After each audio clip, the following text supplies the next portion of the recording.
A mensagem que a gente vai trabalhar hoje, ela fala sobre um dos 12 personagens, ali do discipulado de Jesus. Mas antes de falar um pouquinho sobre ele, eu vou falar sobre a série. Foi projetado aqui um pouquinho sobre a série, que tem por título Cristianismo Ressignificado. E qual o objetivo dessa série? Resgatar a essência do cristianismo. Toda essa série, ela não vai falar sobre 12 homens. Ela vai falar sobre um espelho, que é Cristo. E para iniciarmos a reflexão de hoje, a gente vai abrir a Bíblia no livro de Lucas, no capítulo 9, e vamos ler do verso 51 até o verso 56. Que diz assim: E aconteceu que, ao se completarem os dias em que devia ele ser assunto ao céu, manifestou no semblante a intrépida resolução de ir para Jerusalém, e enviou mensageiros que o antecedessem a ele.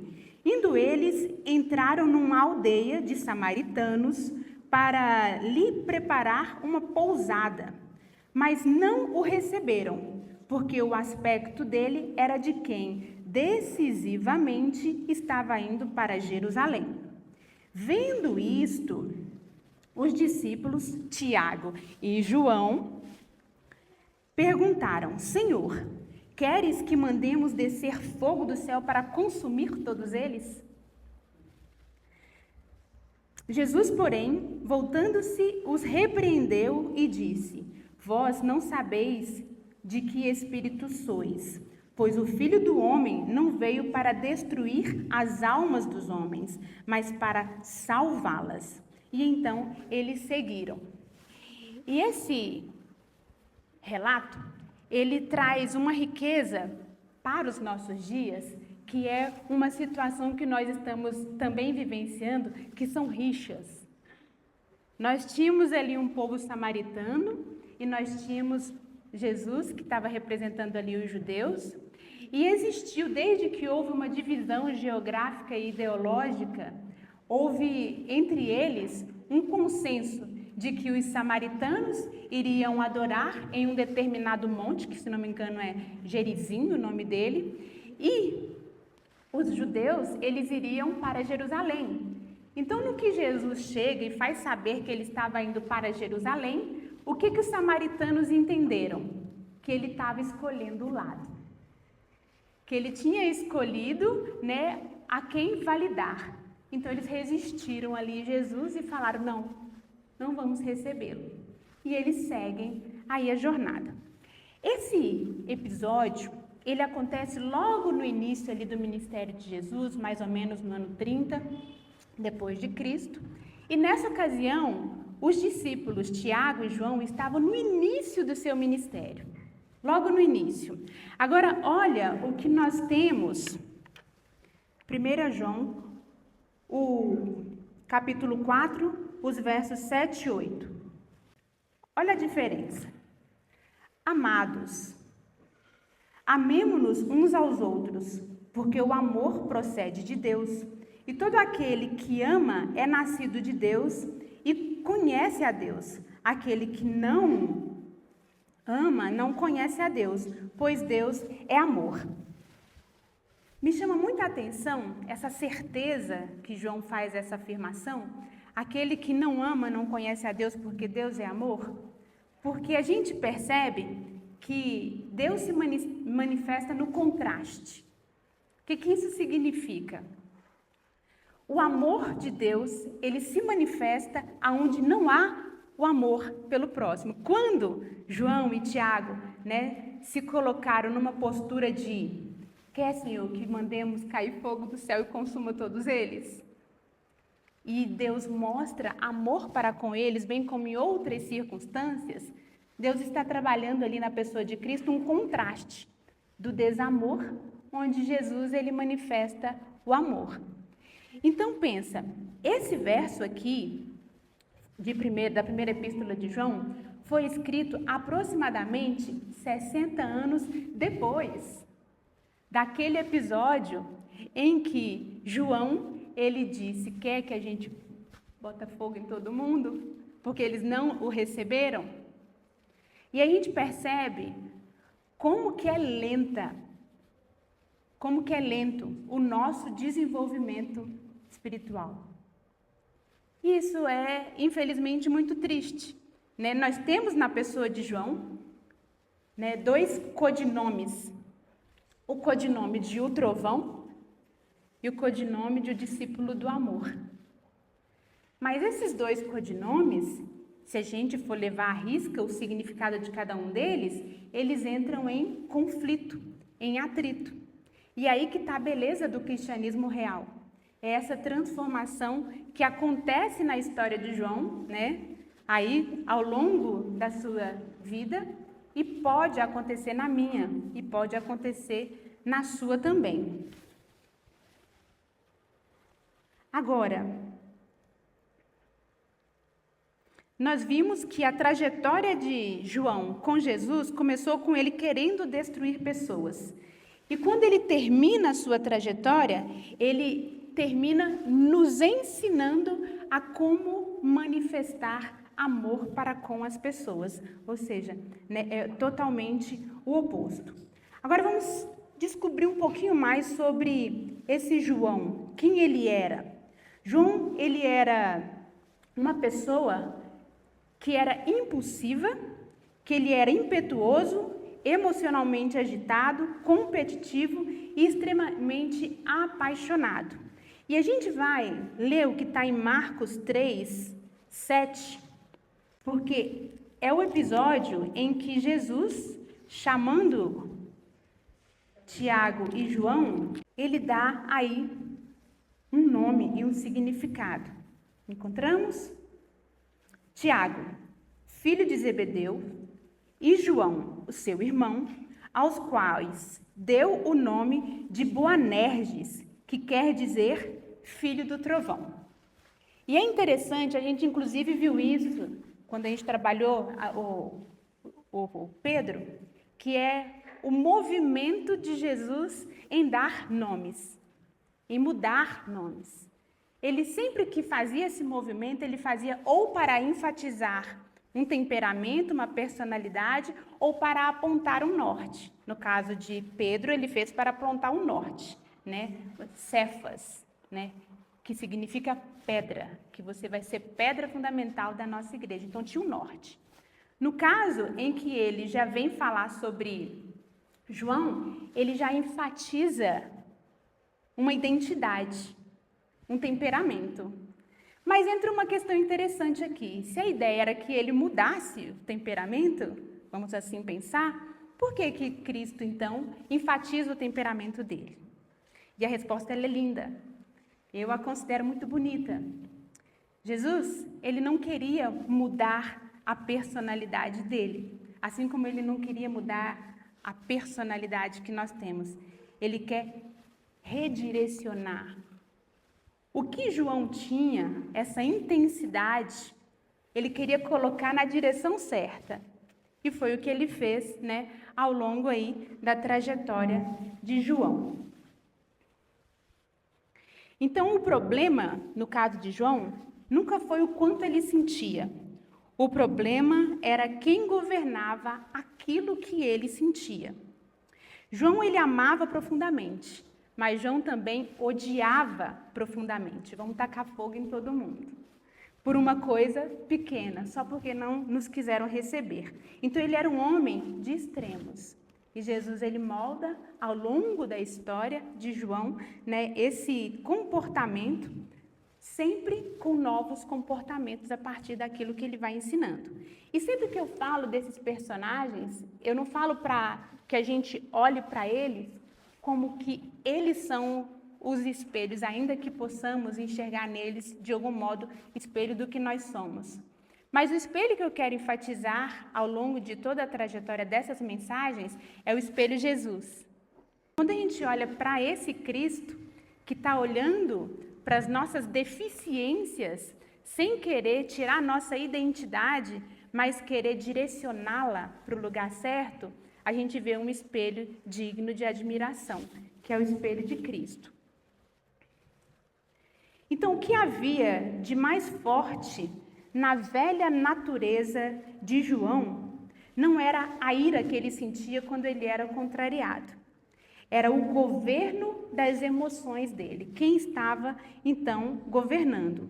Porque quando as emoções governam o que a gente faz ou deixa de fazer, a gente tem uma perda espiritual, que é o espírito não governar o que a gente faz ou deixa de fazer.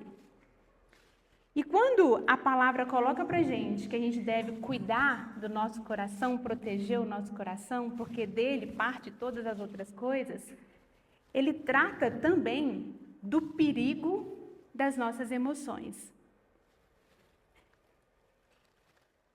Lucas 9, aqui é só uma pincelada porque não daria tempo para ler todos os versos. A gente vê que João, ele estava querendo destruir uma cidade inteira, porque rejeitaram receber Jesus. E ele não queria apresentar Cristo somente, com essa atitude dele. Ele queria, de forma talvez inconsciente, impor Cristo. Tipo, olha, ele está aqui para receber, não quer, vamos queimar. Vamos consumir.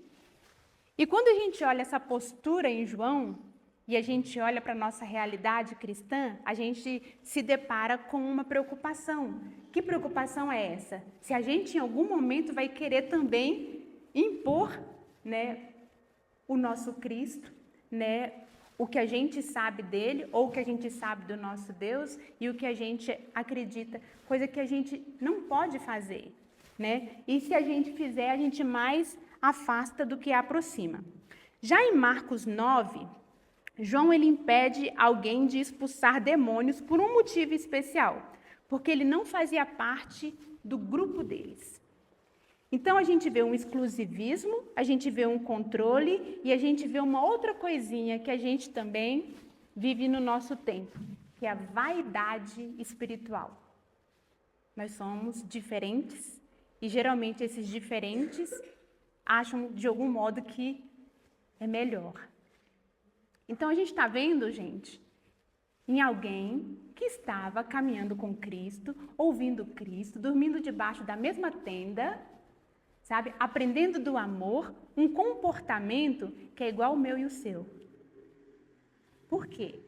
Porque ele ainda não tinha se dado a entrega necessária, bem como muitos dos discípulos que só tiveram a mudança depois que Jesus se foi, não se deram a abertura necessária para essa transformação.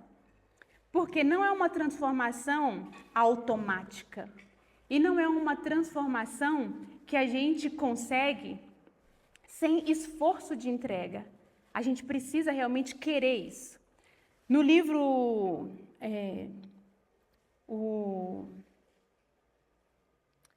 do Mark Filling, O Reavivamento Prometido, ele fala que existem celeiros cheios do poder do Espírito, prontos para serem derramados sobre o povo de Deus, e só não foi ainda por um motivo: ausência de preparo e de abertura para recebermos isso daí. Então imagine quão ansiosos, né, estão, né, aqueles que nos céus habitam para nos abençoar com esse poder. E que só não fizeram ainda porque nós não demos a abertura necessária. Né? E eu, assistindo essa semana um vídeo sobre o chamado de Deus a Simão, o Zelote, quando ele, né, ali na ilustração, ele pega a adaga e ele joga ela fora, e ele fala, eu tenho uma espada melhor, né, ali, do que a sua, que no caso é a palavra, ele fala uma coisa interessante para... A gente vai falar um pouco mais profundo sobre isso na vez dele. Mas ele fala uma coisa interessante que é, você só precisa ter um pouco de paciência, que as coisas vão acontecer. Então a gente vê um Jesus paciente com você e comigo, paciente com a nossa mudança. Quando Jesus ele vai ao céu, ele vai sabendo que os seus discípulos ainda não estão maduros espiritualmente falando. Porque quando ele vira para Pedro e ele fala: Pedro, quando você se converter, ajude seus irmãos. 3 anos depois de cristianismo ali, toda aquela unidade, aquele senso de missão, ele fala: quando você se converter, fortaleça os seus irmãos. Então a gente vê um Deus paciente. E por que eu enfatizo isso? Porque a gente anda muito impaciente com a paciência de Deus sobre a nossa lentidão para amadurecer espiritualmente. A gente fala: nossa, já era para Jesus ter voltado. O que ele está esperando que ele não voltou ainda? Está esperando que a Poliana amadureça espiritualmente para fazer o trabalho que, uma vez amadurecida, vai ser feito. E assim com cada um de nós. Porque a misericórdia de Deus alcança milhares de pessoas que estão aguardando que eu e você não nos prendemos tanto aos átrios e nos doemos para o externo. Né? Tem aquela música que fala da montanha e do vale. A gente às vezes quer ficar só no vale, mas a gente precisa ir à montanha para poder levar a mensagem àqueles que precisam. E aí, voltando à trajetória de João, em Mateus 20, ele pede os primeiros lugares, né? Ele e Tiago. Um quer sentar à direita de Cristo, o outro quer sentar à esquerda de Cristo, né? Que é total privilégio. Estão ali numa situação de competição, né? Velada, porque eu sou o mais importante a partir do que vem, onde eu estou posicionado. Né? Então, a gente vê esse sentimento sendo sustentado. E o que tudo isso que nós vimos até aqui mostra? Mostra que João, ele estava com Jesus. Mas até esse contexto, Jesus não estava em João. E isso muda tudo. Porque se eu estou chegando nas pessoas e as pessoas não conseguem ver Jesus em mim, o problema não é Jesus. Então, às vezes, o problema do cristianismo sou eu, é você, que não está conseguindo ainda abrir o suficiente a nossa entrega para que a pessoa veja Jesus em mim e em você. E quando eu coloco essa situação voltada às emoções de João, eu não falo porque eu estou numa posição em que eu não vivo as mesmas situações emocionais do que ele. Existe um trovão dentro de mim que eu quero que seja substituído pelo amor. E eu oro para que seja substituído pelo amor. Porque, vou até repetir uma frase que eu ouvi no último sábado, que diz assim: Deus, Ele conhece o seu pecado, mas Ele te chama pelo nome. Satanás, ele sabe o seu nome, mas ele te chama pelo seu pecado. O que isso significa na prática? É a sua fragilidade, é a sua vulnerabilidade, a sua fraqueza espiritual que Satanás vai fazer questão de apontar e dizer: é melhor que você não se dê à pregação do Evangelho porque você não está 100%. E isso, ao invés de nos frear, deve nos colocar numa posição de maior vigilância espiritual. Para que uma vez caindo, levante e cuide para não cair no mesmo erro. Porque ele vai nos acusar exatamente naquilo em que escorregarmos.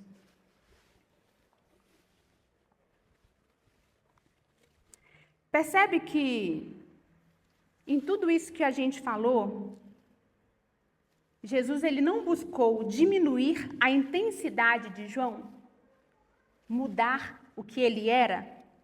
Ele apenas mudou a direção em que ele estava colocando aquilo que ele era. Então, antes a gente tinha, um João que era governado pela emoção, e já no final da história dele, a gente vê um João que ele é governado pelo Espírito de Deus.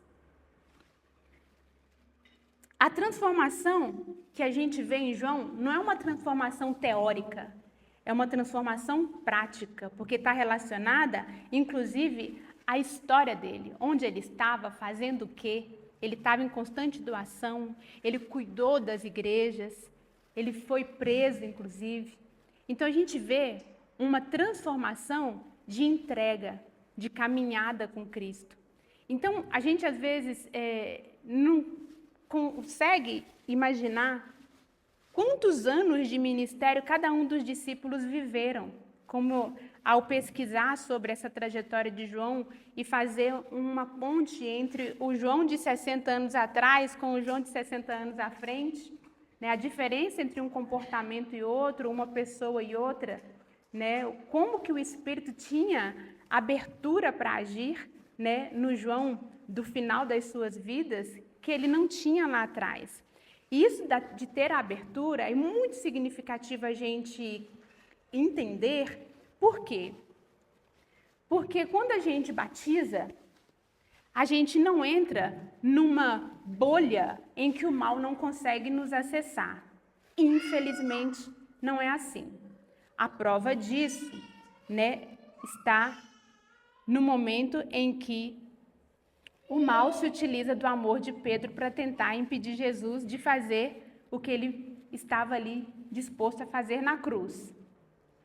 Então, a outra prova maior é que Jesus passou 40 dias no deserto, em alto índice de consagração, e quem estava lá no final? Com ele, fazendo ele cair, tentando fazer ele cair? O inimigo.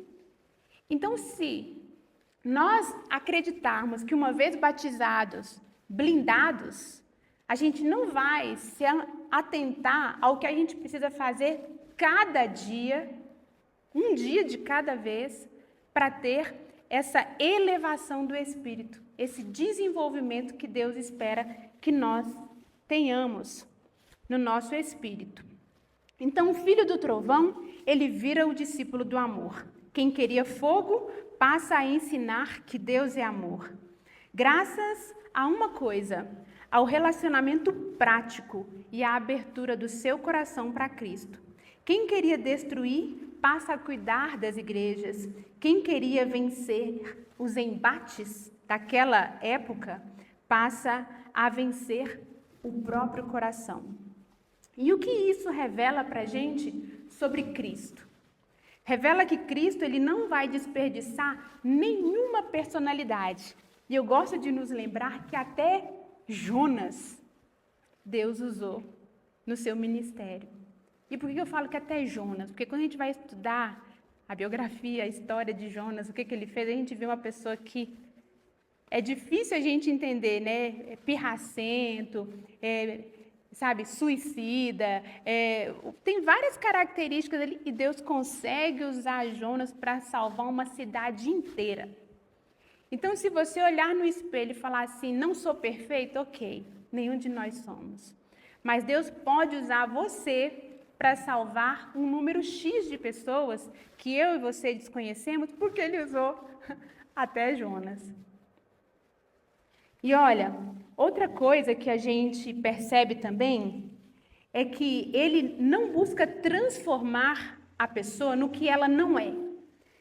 Jesus ele não buscou transformar João em Pedro, não buscou transformar Pedro em João.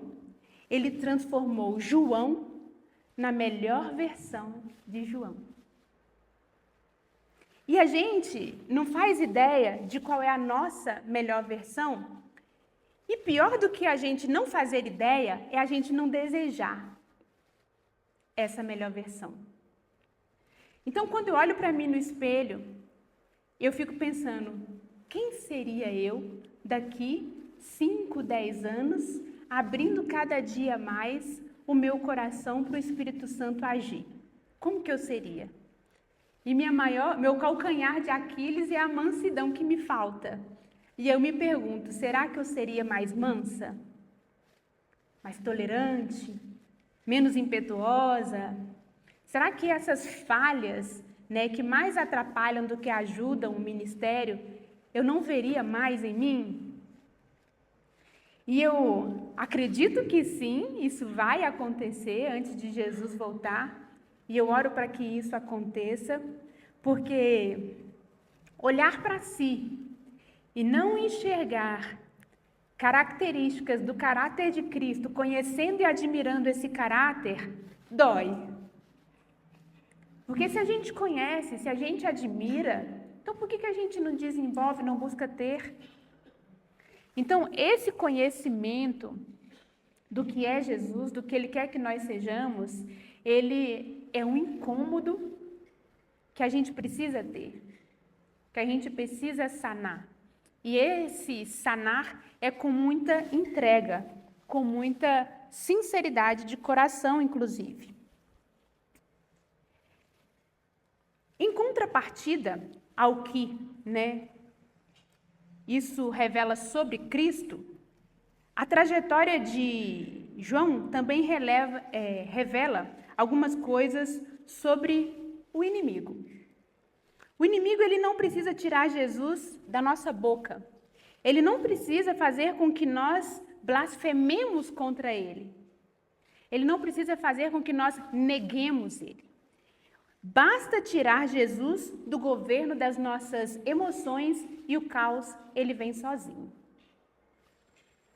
Então, por que uma emoção governada pela carne nos leva a um estado de reação, de ação, que não está sujeito à vontade de Deus, é que nós precisamos ter medo do não governo de Deus em nossas vidas, porque é ruína. Então, João, ele queria destruir uma cidade, inclusive em nome de Jesus. E por que eu coloquei isso aqui? Porque se a gente não tiver o Espírito Santo governando as nossas emoções, a gente corre o risco de querer fazer o que não deve ser feito em nome de Deus, em nome de Jesus, porque as nossas emoções estão governando as nossas atitudes, que está criando padrões comportamentais que não convergem com aquilo que Jesus nos ensinou a ser e a fazer. Então imagine João nos nossos dias, dentro da nossa realidade hoje, que nós estamos vivendo, querendo destruir uma cidade, talvez um país, porque ele não recebeu Jesus como nós queríamos que eles recebessem. E quando a gente olha para isso há 2000 anos atrás e a gente olha para isso hoje, a gente vê muito João, no nosso tempo, torcendo para que fogo do céu caia e destrua aquela cidade ou pessoa. E isso não cabe no formato do cristianismo ensinado por Cristo. E uma vez conscientes disso, a gente precisa abrir o campo para essa mudança acontecer de forma genuína. Agora, como que esse contexto de João, ele dialoga com o trovão que habita em você e que habita em mim? Porque quem não tem um trovão dentro de si hoje? Especialmente nesse contexto caótico social que a gente está vivendo, em que tudo que a gente ouve está alimentando a nossa indignação, alimentando a nossa ira, nossa raiva, o nosso ódio, só tiçando o trovão que existe dentro de nós.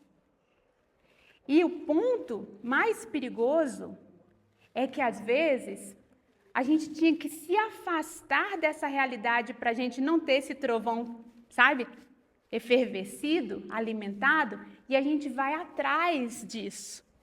E a gente fica lá consumindo conteúdos que estão alimentando o trovão que existe dentro de nós. Aí fica difícil ser referência do amor, porque um é excludente ao outro. Se a gente alimentar um comportamento, a gente não consegue desenvolver o outro. Então, muito do que nós vemos hoje precisa ser exterminado. Durante muito tempo, os jornais das televisões passavam só notícias ruins. E aí a gente assistia aqueles noticiários cheios coisas ruins, e aquilo começou a quê? Fazer mal à sociedade, às pessoas. Hoje a gente tem domínio sobre o que a gente quer ver, não está mais lá rodando aleatoriamente, e a gente começa a interagir ou a consumir justamente o que está nos adoecendo, não digo nem emocionalmente, espiritualmente. Porque está tirando de nós, a compaixão, colocando em nós o desamor, o descaso, o desprezo. E são coisas que a gente precisa se proteger. Porque se a gente não se proteger, a gente vai ser refém desse consumo. O cenário global tem nos ensinado comportamentos adversos ao comportamento de Cristo. Assim como o maligno tentou usar o trovão que habitava em João para destruir pessoas, ele segue tentando usar o trovão que habita em cada um de nós para fazer a mesma coisa. O fogo mudou de formato. Mas se não mudarmos a nossa forma de entender o cristianismo, continuaremos queimando pessoas com o que a gente diz sobre elas, ou para elas. E isso é um perigo, porque isso não diz sobre a condição do outro, mas constrói a nossa condição. Porque se eu estou verbalizando destruição a partir de palavra, queimando, a Bíblia chama de palavras frívolas, palavras que não acrescentam, palavras que denigrem. Se eu estou alimentando e sustentando isso, não é sobre o outro, é sobre o que eu estou construindo a partir do que eu estou fazendo. E é nisso que precisamos vigiar, para que o inimigo não nos pegue em suas ciladas. A gente nem sempre sustenta na mente a sutileza com que o maligno utiliza as suas estratégias. Ele é muito sutil em tudo que ele faz para com os cristãos. Porque com os cristãos ele não vai te ensinar a negar Jesus. Ele vai te ensinar a fazer o mal em nome dele. Por uma causa nobre. Nobre. Então, precisamos cuidar para não sermos presas do inimigo. A trajetória de João, sem sombra de dúvida, nos impacta. A realidade social hoje e seus embates produz exatamente o contrário da transformação que nós podemos conquistar se nos afastarmos daquilo que ela está potencializando. Porque ela está potencializando uma impulsividade, uma competição, um orgulho, a divisão, a indignação, a necessidade de ser vitorioso, de vencer, estar em vantagem e o prazer em diminuir. Tudo isso faz uma coisa: fortalece o velho homem. Enquanto o que o Espírito Santo produz, que é o amor, a alegria, a paz, a longanimidade, a benignidade, a bondade, a fidelidade, a mansidão e o domínio próprio, nos faz ter comportamentos mais parecidos com o que João teve no final da sua história, depois de permitir a transformação ali do domínio das suas emoções. Emoções governadas pelo Espírito produz servos de Deus.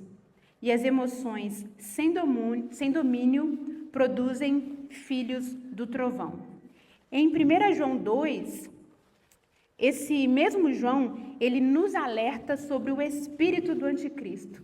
E ele diz que o espírito do anticristo já está no mundo. E ele fala, já há muito está no mundo. E esse espírito vai tentar nos fazer o contrário do que Jesus nos ensina a fazer. Então, a maior estratégia do inimigo não é apenas negar quem Cristo é, mas afastar os cristãos do modo como Cristo nos ensina a viver. Quando isso acontece, nós preservamos a confissão em Cristo, mas perdemos a semelhança de Cristo. Então, essa trajetória que João nos leva, ela nos coloca diante de uma realidade, que é o que nós estamos fazendo hoje, não é amanhã, hoje, para que Deus encontre abertura para elevar o nosso espírito. Se você deseja, com sinceridade, que a sua natureza seja orientada pelo Espírito Santo de Deus, se você deseja, com sinceridade, que a sua personalidade seja aprimorada pelo poder de Deus, eu te faço um convite. E esse convite é que você pegue a sua mão, uma ou outra, coloque no seu coração. Pode fechar os seus olhos. E repita as palavras que eu vou dizer aqui. Querido Deus, eu quero que o Senhor transforme a minha natureza. Querido Deus, eu quero que o Senhor transforme a minha natureza.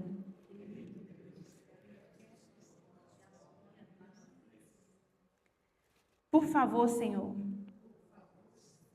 faze-me ser a melhor versão em Cristo Jesus. Amém. Por que eu pedi que nós falássemos? Porque a palavra tem poder. Porque quando a gente expressa o que a gente quer para Deus, para os anjos e até para aqueles que tentam ali nos prender, isso tem força. Isso nos orienta, nos direciona, acerta o nosso caminho, nos alinha com o divino. Então, que a nossa oração, feita agora em poucas palavras, possa ser reforçada com a mensagem desse hino que nós vamos cantar novamente. Eu pedi que repetissem o mesmo hino que nós cantamos no início, porque eu tenho a esperança de que o cantemos agora com uma outra área do cérebro funcionando, que é a área do desejo, a área da fé, a área da convicção daquilo que a gente quer. Então, que eu e você possamos buscar ser um vaso novo nas mãos do oleiro, que é Cristo Jesus.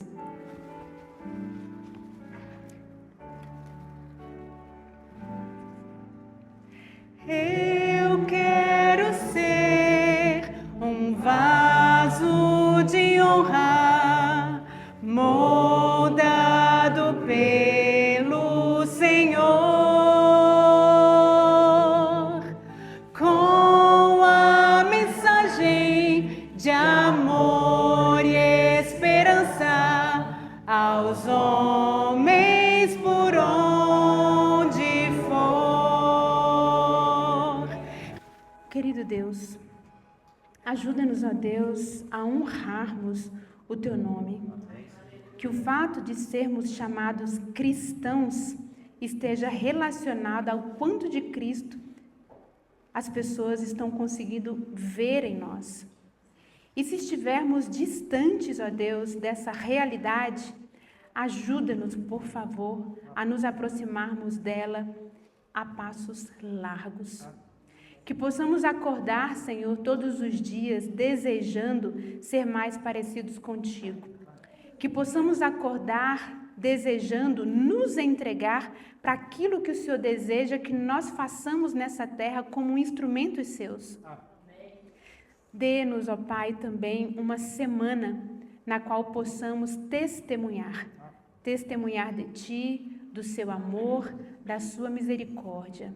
Ajuda-nos, ó Deus, pedimos, cientes de que não somos merecedores, mas de que o Senhor nos capacita.